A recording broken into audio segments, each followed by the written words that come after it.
So I'm going to start right at the top with those lyrics. I loved how this whole song starts. Something has changed within me. Let's just go there. Anybody? Yeah? How many of you feel like something has changed within you in your life? Something's going on, right? Something is not the same. I feel that way. I feel that way about this church, this center, this teaching, this philosophy, this time in our history of religion, that something is really changing. And certainly in me, something has changed within me regarding all of it. Something is not the same. Last night in Palm Springs, I drove in yesterday, did service, and came right back. And Rick Tamlin was my co-anchor last night. And Rick was speaking about this teaching, and every single thing he spoke about the teaching, which we teach, and it makes sense, I had to counter because of where we are in advanced consciousness and what we have brought this teaching to mean. So if we just go back to the 1927 book of Ernest Holmes and start reiterating what he said in 1926, we may miss what he actually meant in 1926 that has brought so much clarity into the world of science and religion. So it was fascinating. And at one point, Rick said something, and then right before he finished the sentence, he turned and said, "What are you going to say about that?" And I was like, it's just so funny, everything you're saying, because he said everything in the universe already exists. We just find it. And I'm like, not necessarily. It's not that everything exists already in the universe and we just find it. Because there was this quote that Aaron had such a hard time with in Science of Mind 300, which was that we co-create. We never create anything. Everything's already created. We just find it. But it's already been created in this universe. But what we're starting to understand is that's not necessarily the case, and we're coming from a very relative place. We're coming from the idea of the relative, of things that are already created. What's really going on is life is an evolutionary process that continues to expand and grow. It is infinite in scope, which means, Catherine, that you are infinite in scope. It's not that it already exists, it's that you exist. And therefore, what will exist exists through you. So, and when I finished all that, Rick was like, well, we should teach that. And I was like, I do. But we're just starting to understand this. So, something has changed within me. That's the first two lines. We're never going to get out of here. Something is not the same. I'm through with playing by the rules of someone else's game. Good lyric, huh? I am through with playing by the religious majority's understanding of what God is. Right? Or who I am, or who everyone is. When you know the truth, you can't go back. You can't pretend that you don't know anymore. You can't just pretend and suddenly go off into a jag because, and I'm going to talk about my jag this week, because you can pretend that that's not the truth. So I want to talk about religion for a minute. Religion, the definition is the belief in and worship of a superhuman power or powers, especially a god or gods. So religion has changed completely for me. Certainly since, so I was on the phone with Spectrum. Very religious experience. This was about my fifth callback when they finally did get me back, and I got this guy, and he was in Florida. And I always have to say something funny about Florida, and I decided not to because he had saw my email and instantly said, "So you're a man of the cloth." And I was like, well, I love what I wear, but... So he's like, the man of the cloth, and I was like, yes, I am a minister. He said, God, we so need you in today's world. We really need your, loving and understanding what true morality is and what true, and he was going on, and I thought, we're probably not exactly on the same page, and yet, love only. Forgive everything, and remember who they are. Remember who they are and remember who I am. Remember who we are. One, right? So I thought, you know what? I'm going to end it. I'm going to nip this in the bud. And I said, because he said, you want to move both of your phones? I was moving over from AT&T to Spectrum. He said, you want to move both of your phones over? I said, you know what? Let's do mine, because I have to talk to my husband and make sure he knows that. And there was a little bit of a pause. And he went, okay, what's your husband's name? I said, it should be on the account there, Kevin Bailey. He went, oh yeah, it is. Wow, okay. How does that work, being a minister and having a husband? I said, really good. He runs the whole church. I said, really, it's very hard to do it without him. He said, no, but I mean, how does your congregation deal with that? I said, well, they seem to be okay with it. And I said, I'm not. He said, you're a Christian church? Anyway, you don't need to hear my whole Spectrum conversation. But I did say, I said, our philosophy is based on Christianity, Hinduism, Buddhism, Judaism, all of the above. We believe that God is inherent in all things and all people everywhere. And I went on my elevator speech very quickly. And there was this pause, and he just said, He said, so in your faith, you can be gay and have a husband. I said, yes, I can. He said, wow. I thought, am I having a coming out moment with Spectrum? This guy's going to go, I need to be in your church. No, and he just said, wow, that's very, very interesting. And then I did throw in my Florida thing. I said, but you live in Florida. I'm sure it's very difficult to comprehend everything I'm saying to you. And he just started laughing. And that's pretty much, we got out of it after that. I then got my phones moved. But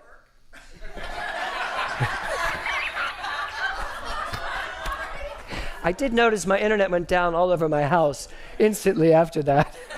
Could you imagine? No, but the idea of that's the world we live in, though. Most people believe what this man believes. And we are a minority when it comes to what we believe about God and what we believe about religion. And people always get to me, they're like, religious science isn't a religion. I'm like, it is a religion. By the very nature of what we do and who we are, and our 501c3, with the government, we are a religion. So if I look back at this definition in belief or worship of a superhuman power or powers, especially God or gods, then I have to ask myself, what are the rules of religious science? I'm tired of living by the rules of someone else's game. So that would have to mean I'm also tired of living by the rules of religious science if it doesn't work and if it's not working for me. And frankly, if religious science is not working for you, find something that does work. My Aunt Agnes, Catholicism worked for her. She could kneel in front of the Blessed Mother's statue with her rosary beads, and when she walked away, in her mind, it was done. The Blessed Mother had it. It was out of her hands, and it was done. And as I've told you many times, whenever I had an audition, I would call her from New York and go, get over to the cathedral, grab those rosary beads, and tell the Blessed Mother that I need to be in Miss Saigon. And she did a really good job. It got down to me and one other guy, and he got it. I blamed it on the rosary beads. But she knew. That worked for her. She wouldn't come in here. This probably, I don't know at this point. I mean, she's been gone a long time now, but I don't know what this would do. I remember when her niece, my aunt, Peggy Ann, came to visit me in New York when I was a Buddhist, and she was Catholic. And I had the stupid idea to take her to a Buddhist moment. And so she came in, and everybody's like, no, don't go. But she had a nervous breakdown. She thought I was going to hell. I mean, it was just, the rest of the weekend trip was just awful, because she didn't comprehend what was going on. So we do need to meet people where they are and understand why they believe what they believe and be part of a communal understanding of all this oneness. So I wanted to look at this idea of rules of religious science. So what are our rules? Well, our first rule is that there's only one energy, the quantum field. That's it. Everybody good with that? That there's this one energetic field that is the core and the thing that we are all of. As Ernest Holmes says, I'm not one with God, I'm not one in God, I am one of God. All of us, right? That's the first one. The second one is that one energy, that quantum field, is what I identify myself as. We used to call it the divinity of man. That's just a little too religious. But it's, I am the quantum field. So all there is this quantum field. I am the quantum field. That's the second rule of our philosophy. And then the third one is, and this is the one where we lose people. The first two they can get by, but then this one. Personal responsibility for one's own experience. Hallelujah.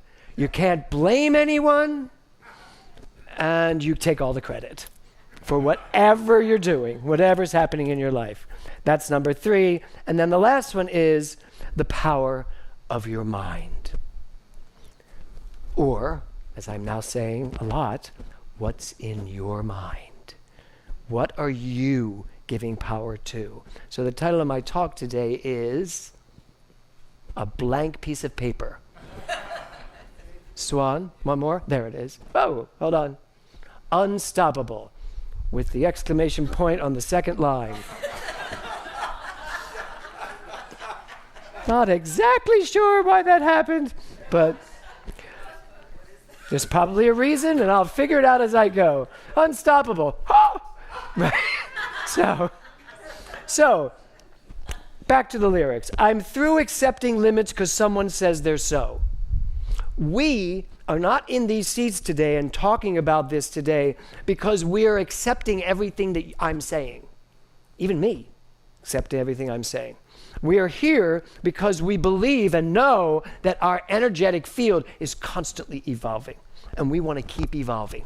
And we come here on a Sunday to listen and to hear and to talk to one another about that very thing, right? Some things I cannot change, but till I try, I'll never know. I remember back when I was teaching religious science in the early days, a lot of stupid questions came up. You know, a lot of things of like, well, can we move that mountain if it's in our way? And you know, in the early days, I was teaching the basic principles of what this science was, and I was like, well, probably, if you really believe it, but you'd have to really believe it to move that mountain.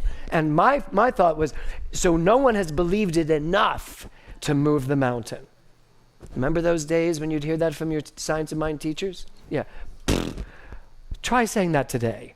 It's like, no. And I like this line. Some things I cannot change, but till I try, I'll never know. There are things that you are not going to change because you are not, I am not Brad. Brad's going to do what Brad does, and I can't change that. I've tried. It doesn't work. Right? So that's the truth. But can I change me?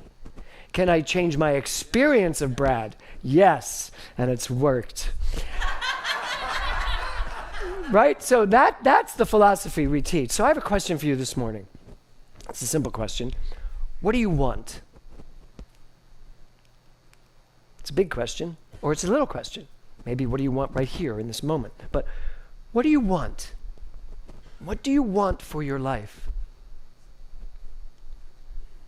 It was interesting last night. I was in a room with beautiful people, part of our congregation, but many of them, I was in Palm Springs. And I know a lot of them are watching today. Now you'll get my reaction to what last night was all about. I think there's an energetic feeling in Palm Springs with a lot of people that life is over a little bit. And now we're just sailing into the sunset. And it's probably why I keep telling Kevin I am never moving to Palm Springs, because I am never fading into the sunset. But he's convinced me now, because I don't say that anymore. He's like, James, we are going to move to Palm Springs because I want to be there. And we are going to help everyone stop fading into the sunset. I was like, all right, if they want to.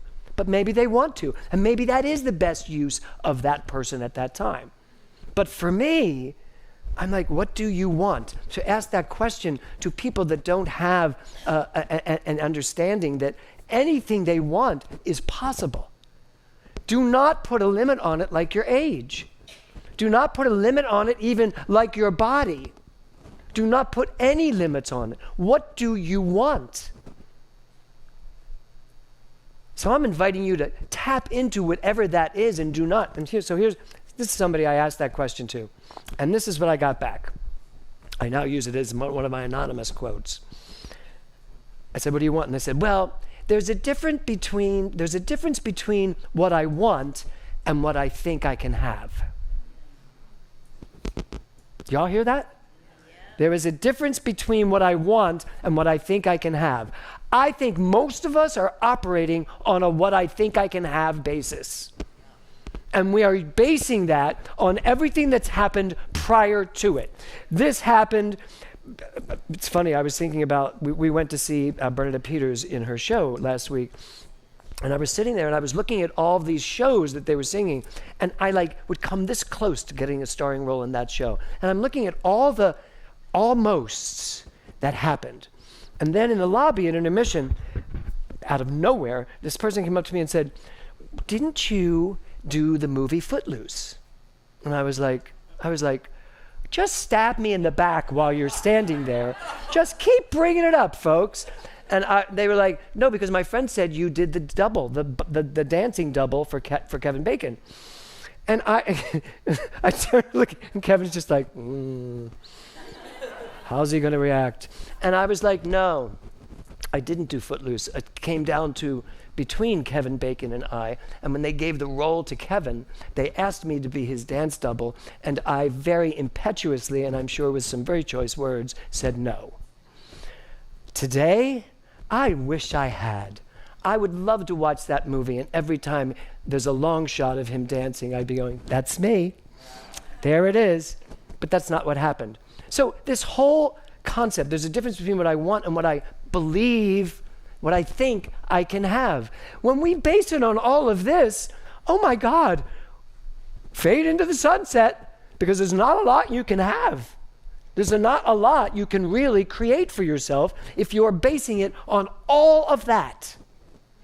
And now add to it, I'll base it on all of that and all of you, with all of your opinions about what can and cannot happen in life based on your beliefs.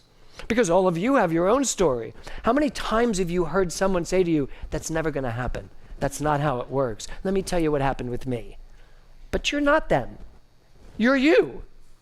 You are the infinite, expansive, creative energy of the universe, individualized as you. Everything's possible to the degree that you believe it is. So, there's a difference between what I want and what I think I can have, and there it is. And you know what it's all about? It's all about focus. This month is a powerful month for all of us if we really get in there and make sense out of this. So let's look at what Zig Ziglar said. He said, I don't care how much power, brilliance, or energy you have. If you don't harness it and focus it on a specific target and hold it there, you're never going to accomplish as much as your ability warrants. There are a few things here I want to point out to you. The last line, what your ability warrants. You have the ability to do and be and experience whatever you decide. Now, that is a basic premise of what we teach. And I don't know why I just got very emotional.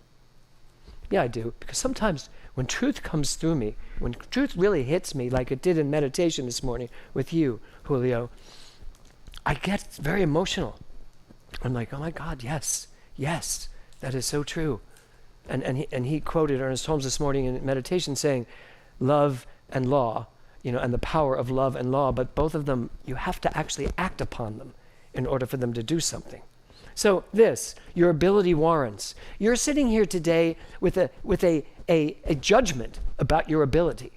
You're sitting here today with a preconceived notion of what you can and cannot do, who you can and cannot be. The universe has already showed you. The world has showed you. The people show you. They tell you. But the ones that actually break through, the ones that are unstoppable, don't care what you think. And they don't care what has happened up to this point. They get it. Focus on a specific target. Focus on what you want and nothing else, right? But then hold it there. Are you willing to do the work to really hold it there? And what does that mean? It means stop being so distracted. right? Ernest Holmes taught the observer effect, even though he never mentioned it or didn't know what it was, because in 1927, I don't know that the observer effect was something that was really even around, or that or it was becoming publicly known. So here's what the observer effect is. The observer effect refers to a phenomenon in which the act of observation alters the behavior of the particles being observed. Very simple. Everybody get that? So, the phenomenon in which the act of observation alters the behavior of the particles being observed. What's in your mind? Because what is in your mind is you observing the particles of your life, and they are moving based on what you are observing, the way you are observing. We all see many different things in life, but we don't all react the same way. Your reaction is what's creating your life, the way you react, because that's the observer effect. That is focus. That's what you are focusing your mind on. So, question. You may know the answer to this, but if it pops up, you'll know. What do you focus on most of the time in your life? What do you find yourself focused on most of the time? What are you using your mind to create in life? What do you focus on? This week's been a very interesting focus week, right? So, to concentrate, this is Ernest Holmes, to concentrate means to bring to a center. And in mental science, it means focusing the mental attention on some definite and desired thought, image, idea, or thing. So, in the observer effect, if you are going to concentrate your mind or focus your mind or even let it land on something, you will have a reaction to it. That reaction is creating your life. Whatever that reaction is, because it's moving things. I mean, that's how this works. And he goes on to say, of course, we are dealing with the idea of thought, we are dealing with the idea as though thoughts are things. Now, this is back in 1926 that he writes this. The spirit of a thing is in the thought. The spirit of the thing is in the thought. What he really means is the energy of the thing is in the observer's use of energy, how we use our minds. So the spirit of the thing is you. You are the spirit of the thing. And it's inherent in whatever it is you're looking at, but it reacts to your energy, to what you believe, to what you think, to your reaction, which is based on all of your beliefs, all of your already established premises of life. So this week,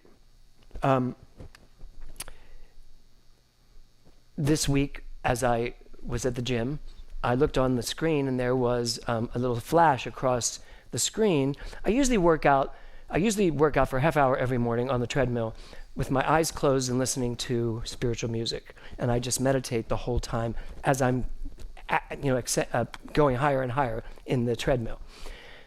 And for some reason, it caught my eye what was on CNN, and it said, about to have a meeting with President Trump and President Zelensky. And I was like, I really want to see this. And it was going to be in an hour. So I went home. When I got home, I turned it on. I sat down. I thought, I would love to see the beginning of peace. I would love to see how this goes, even take all my own personal opinions about what I think is going on and how I think it's being handled. I would love to see the beginning of peace. And what I saw was the beginning of absolute, it was just unfathomable. I was absolutely nauseous. I've never been so nauseous watching television. And I turned it off. And I was angry. And I was furious. And I could not fathom what I was seeing and what I was hearing.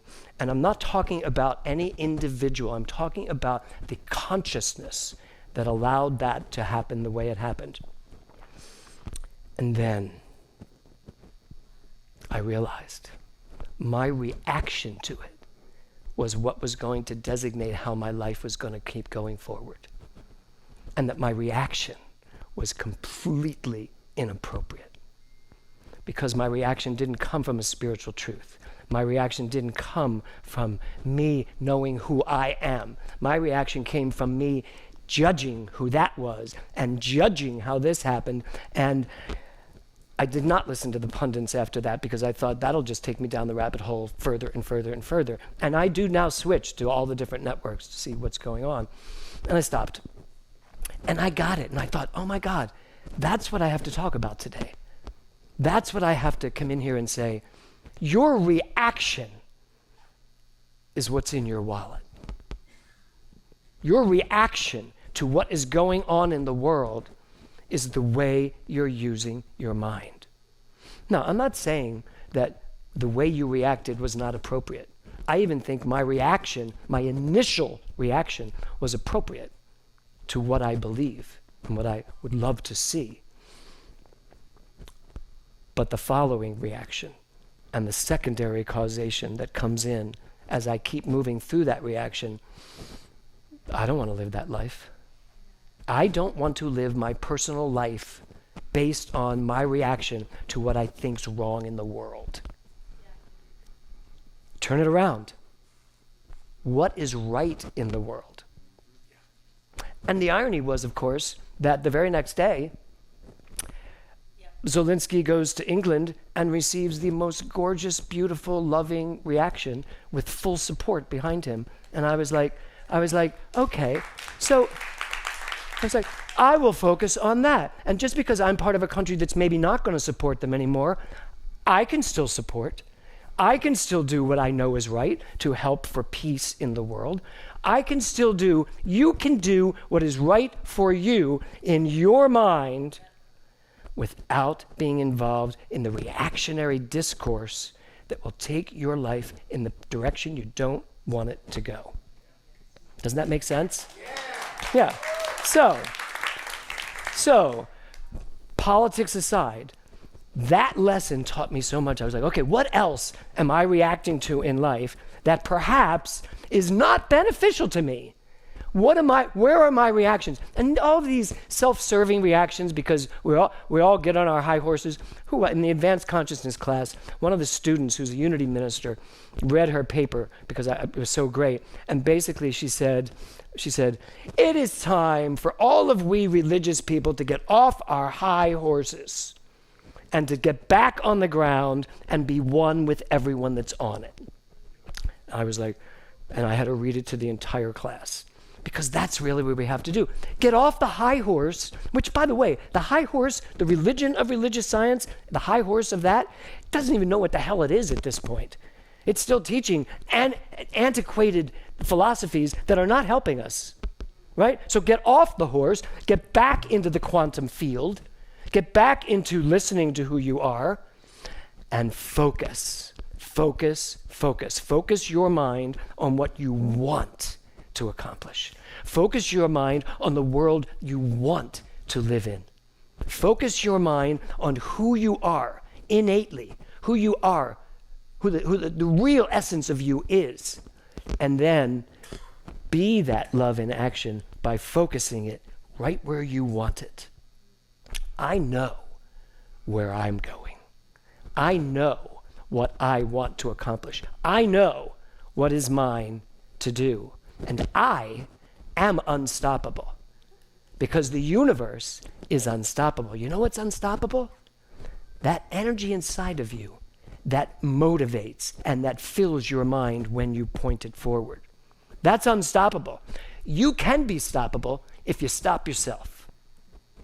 But when you remember who you are, you remember that you are unstoppable. So take that unstoppable energy and focus it on what you want out of your life. Namaste.